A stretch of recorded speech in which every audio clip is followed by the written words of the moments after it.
ஹே குட்டீஸ், இன்னைக்கு நம்ம என்ன பார்க்க போறோம்? ஆணவம் அழிந்த கதை. முருகன் vs சூரபத்மன். திருச்செந்தூர் ரகசியம் என்ன? மாமரம் எப்படி மயிலாச்சு அப்படின்னு முழு கதையை பார்த்து தெரிஞ்சுக்கலாம். ஓகே, இப்ப நம்ம கதைக்குள்ள போலாமா?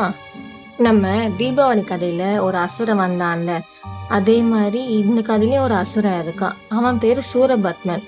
அவன் ஒரு பயங்கரமான அசுரன். சிவபெருமானை நோக்கி மிக பெரிய கடுமையான தவம் செய்தான். ஒரு வாரம் கேட்டான். பெண்ணின் கர்ப்பத்தில் பிறக்காத ஒரு குழந்தையால் மட்டுமே எனக்கு மரணம் வேண்டும் அப்படின்னா, ஒரு அம்மாவோட வயிற்றுல பிறக்காத குழந்தையால தான் அவன் சாகணும் அப்படின்னு ஒரு வரம் கேட்டான்.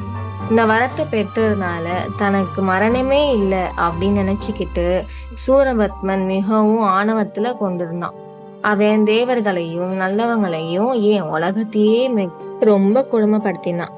அவனோட அட்டூழியங்களை தாங்க முடியாம தேவர்கள் எல்லாம் சேர்ந்து சிவபெருமான் கிட்ட போய் உதவி கேட்டாங்க. தேவர்களை காக்க முடிவெடுத்த சிவபெருமான் அவர் நெற்றிக்கண்ணை திறந்தாரு. அந்த 3வது கண்ணில இருந்து 6 தீப்பொறிகளை உருவாக்குனாரு. அந்த 6 பொறிகளும் சரவண பொய்கை அப்படின்ற குளத்துல தாமரையா மலர்ந்திருந்தது மேல போய் பட்டு 6 குழந்தைங்களா மாறிடுச்சு. பார்வதி தேவி அந்த குழந்தைங்க எல்லாம் ஒன்றாக்க 6 முகம் கொண்ட ஒரே குழந்தையா, அதாவது முருகனாக மாற்றினாங்க. குட்டி முருகர் கொஞ்சம் வளர்ந்த பிறகு பார்வதி தேவி அன்போடு தனது சக்தி வாய்ந்த வேலாயுதத்தை, அதாவது வேல், முருகனிடம் கொடுத்தாங்க. அசுரன் அழிக்க ஆசி வழங்கினாங்க. அப்புறம் என்ன, நம்ம முருகப்பெருமான் போருக்கு கிளம்பிட்டாரு. முருகப்பெருமானும் அவரோட வீரர்களும் திருச்செந்தூர் கடற்கரையில சூரபத்மனோட 6 நாட்கள்ல கடுமையா போர் செஞ்சாங்க.